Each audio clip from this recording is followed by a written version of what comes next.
Hey guys, what's up? Mike here.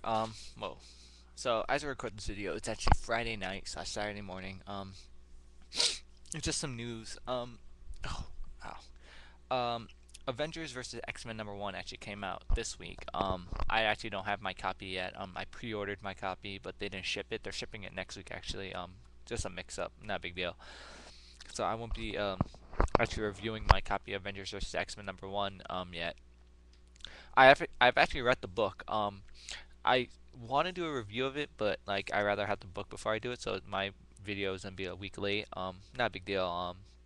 I guess I could do Avengers, X-Men, whatever tie-ins I buy. With it. Probably I think round one comes out next week. The fight book.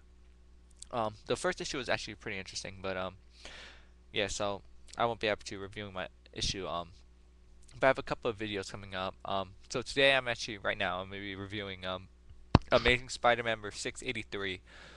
I actually have not the Gabriel the Auto like on my original on my first part of Ends of the Earth. I have the Gabriel the Auto variant, but at the stores I went to, they actually didn't have the copy in store of the variant of the Gabriel the Auto variant. This week it's I think Electro and Spider-Man, but they didn't have it, so I picked up the Avengers art by Mike Del Mundo, which is actually pretty cool. If you check it out, their store, and if you check over here, there's Iron Man, part of Thor's helmet.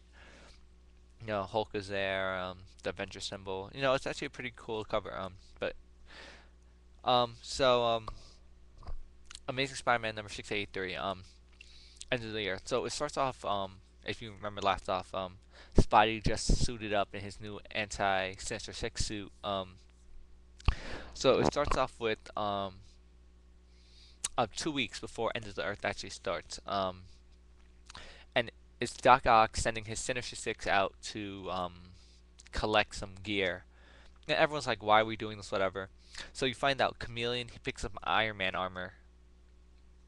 Um, um, Sandman and Rhino pick up this sort of futuristic tech. They don't really specify what it is. But it actually belongs to a Hulk the human the leader or basically anti-Hulk gear.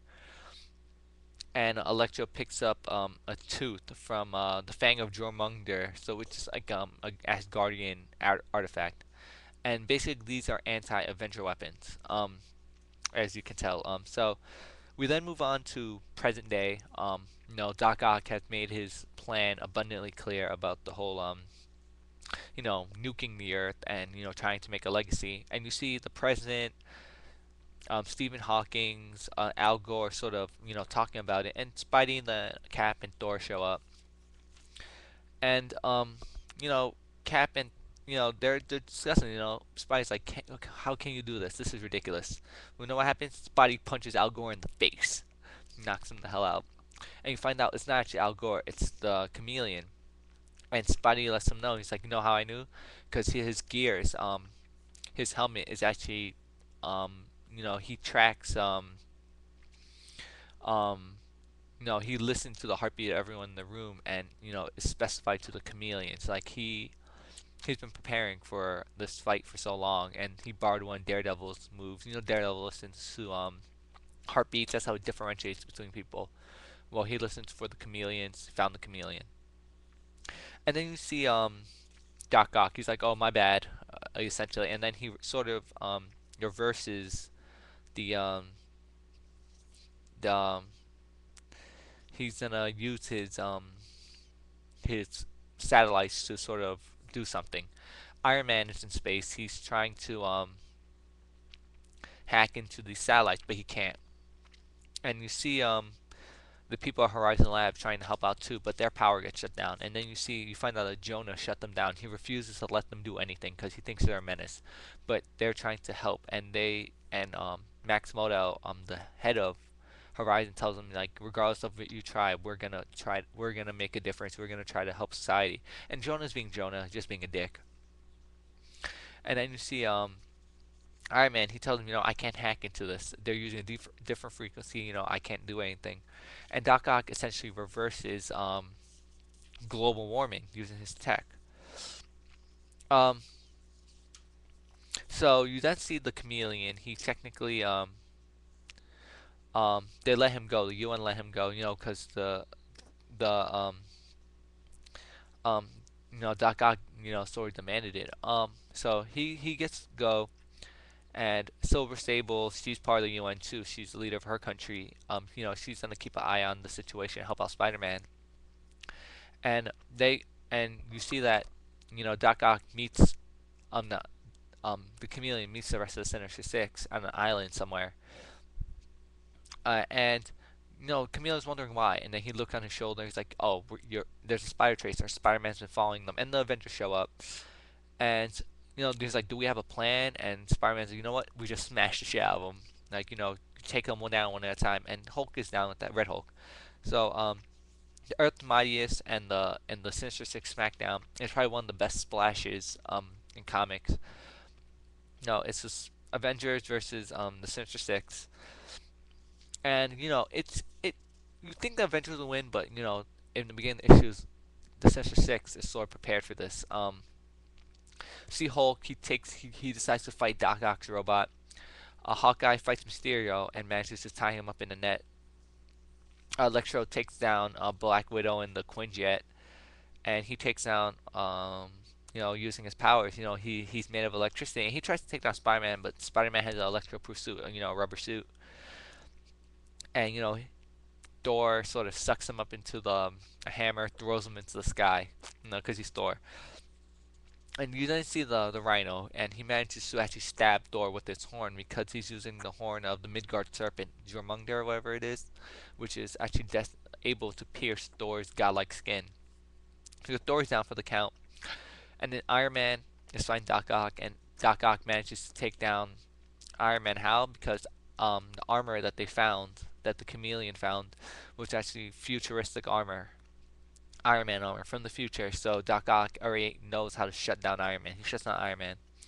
And you see Cap fight whatchamacallit, this dude, Sandman, and he actually manages to freeze Sandman. Sandman freezes Cap into an ice with a cryo cube, something like that. So almost everyone's down. Hulk gets taken down by Doc Ock's robot with the Alpha with the Gamma Disruptor. So it's like a anti-Hulk weapon. So it's basically Spider-Man versus the Sinister Six. And Spider-Man, he's been planning to do this. So Spidey's like, you know what? I know you're Octobots. I planned for this. And Doc Ock's like, you used my tech. I've already accounted for this. And he manages to actually to take down Spidey, and Spidey's suit is anti-Rhino, so it's strong enough to take down the Rhino. So the issue actually ends with Earth's mightiest heroes down for the count, and the Sinister Six sort of reigning supreme. This actually this issue is actually pretty good. Coming off of issue 6A2, which is actually really good, setting up. And what helps, as I said before, is Stefano Casseli's artwork, which is pretty amazing. Just the realism in it. His characters are extremely, you know, just they look great. The character wise. His artwork has always been good. But just in this issue especially. He's done a great job. Stefano Casseli just done a great job on the characters.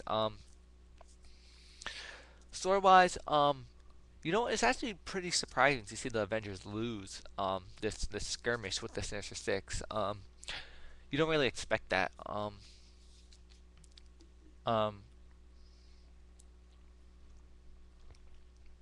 yeah. And I actually like how Doc Ock has planned this beatdown for so long.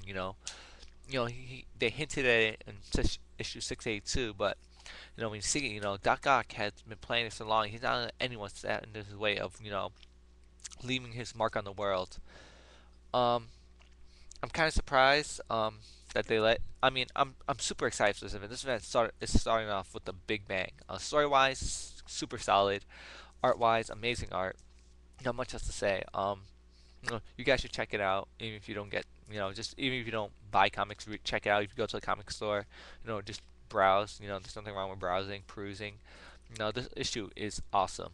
So I'm gonna be giving it a 4 out of 5. Great issue, solid issue. Really good. There's some issues I have with it. And in terms of just um, it's a little light action wise. It's light until the end of the book. The end of the book, there's about probably like 6 pages of action compared, and it's like a 22-page book. So it's a little light on the action. It's a little wordy in the beginning. But regardless of that, it's a great book. You guys should check it out. Dan Slott has done a great job with this with Spider-Man, and I'm super excited to see how this turns out. So not much to say. I'm gonna be reviewing, I think one other book tonight before I do, and then I'll be reviewing some other stuff later. But thanks for watching, guys. I hope you have a great weekend, a great Easter. This weekend is Easter. Have a good time, and thanks for watching.